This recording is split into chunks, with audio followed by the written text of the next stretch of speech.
সাত ভাগে কুরবানি দেওয়া যাবে কি? যাবে। মৃত বাবার নামে উমরা করা যাবে কি?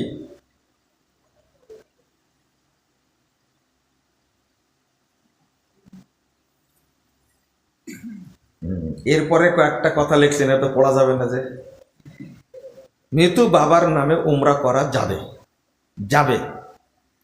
কোনো কোনো আলেম মতনক্য করতে পারে, সেই ক্ষেত্রে কি করবেন আপনারা? মনে করেন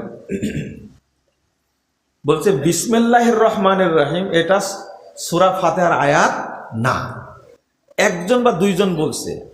আর হাদিসেও আছে, বিজ্ঞ উলামা একরাম সবই বলছেন কি বিসমিল্লাহ সূরা ফাতিহার কি আয়াত। দেখেন এখানে অংশ নাই, এখানে বিসমিল্লাহ এক আয়াত করা নাই কিন্তু, হ্যাঁ, কিচ্ছু নাই। এক আয়াত করা আছে আলহামদুলিল্লাহ রাব্বিল আলামিন, আমরা করে দিছি বিসমিল্লাহির রহমানির রহিম একটা আয়াত।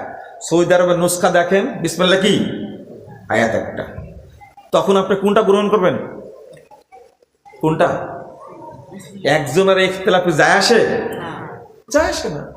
এটা মৃত বাবার নামে উমরা করা যাবে, সমস্যা নেই। রেজাউল করিম আবরার বলেছেন, লা মাযহাবের গোষ্ঠীরা সুন্নাত নামাজ পড়ে না, আমি এদের নাম দিয়েছি নাপিত, নাকি এবাদত ছুটু করা এদের কাজ। এ ব্যাপারে আপনার মন্তব্য কি?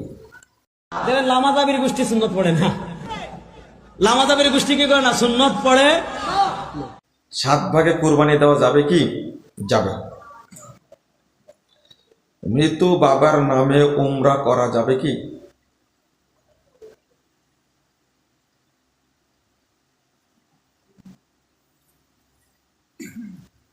এরপরে কয়েকটা কথা লিখছেন, এত পড়া যাবে না। যে মৃত বাবার নামে উমরা করা যাবে, যাবে।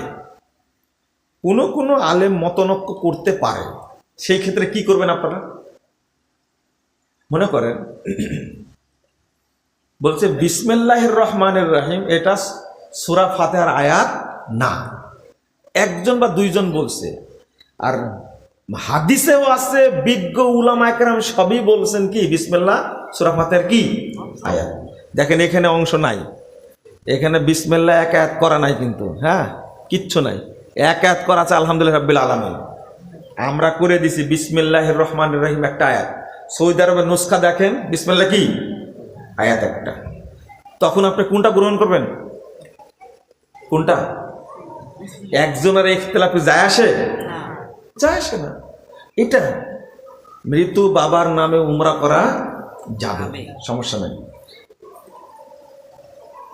রেজাউল করিম আবরার বলেছেন, লা মাযহাবের গোষ্ঠীরা সুন্নাত নামাজ পড়ে না, আমি এদের নাম দিয়েছি নাপিত, নাকি এবাদত ছুটু করা এদের কাজ।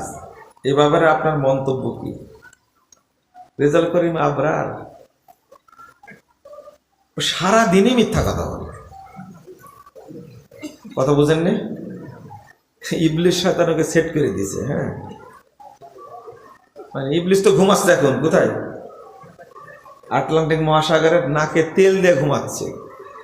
এইরকম বড় বড় মিথ্যুক যদি থাকে, তাহলে ইবলিসের কোনো কাজ থাকে? এই যে কথাটা বলেছে, যারা এক রাকাত বেতের পড়ে, এক রাকাত বেতের পড়ে তাদেরকেও কাফের বলেছে, জানেন? আস্তাগফিরুল্লাহ, আস্তাগফিরুল্লাহ। তাহলে বোঝা গেল রেজাউল করিম আবরারের বক্তব্য আপনারা শোনেন, তাই না? কান পচায় ফেলেছেন আপনারা, কান পচায় ফেলেছেন। খুব সাবধান, খুব সাবধান।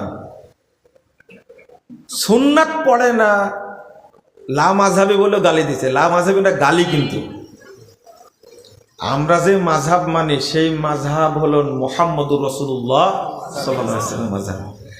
আর রেজাউল করিম যে মাযহাব মানে এটা হলো জাল মাযহাব। এর কোনো অস্তিত্ব নাই। বলে যে আমরা আবু হানিফার মাযহাব মানি, মিথ্যা কথা। ইমাম আবু হানিফার অনুসারী তারাই যারা ইমাম আবু হানিফার আকীদা এবং আমলে বিশ্বাসী, তাই না? ভুয়া এই মাযহাবটা চলছে, এটা হলো ভুয়া, জাল মাযহাব। আমি বলবো প্রথমত রেজাউল করিম আবরারকে আল্লাহ যেন তাকে হেদায়েত দান করে, আল্লাহর ভয় যেন তার ভিতরে ঢুকে।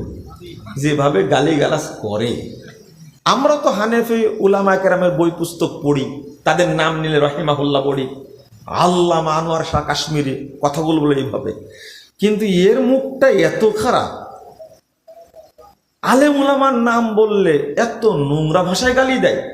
ইমাম ইবনে বাসকে গালি দেয়, ইমাম ইবনে তাইমিয়াকে গালি দেয়, ইমাম আলবানীকে গালি দেয়, ইমাম শেখ মোহাম্মদ বিন সালেহ আল উসাইমিনকে গালি দেয়। নাউজুবিল্লাহ, আস্তাগফিরুল্লাহ। আল্লাহ যেন হেদায়েত দান করে।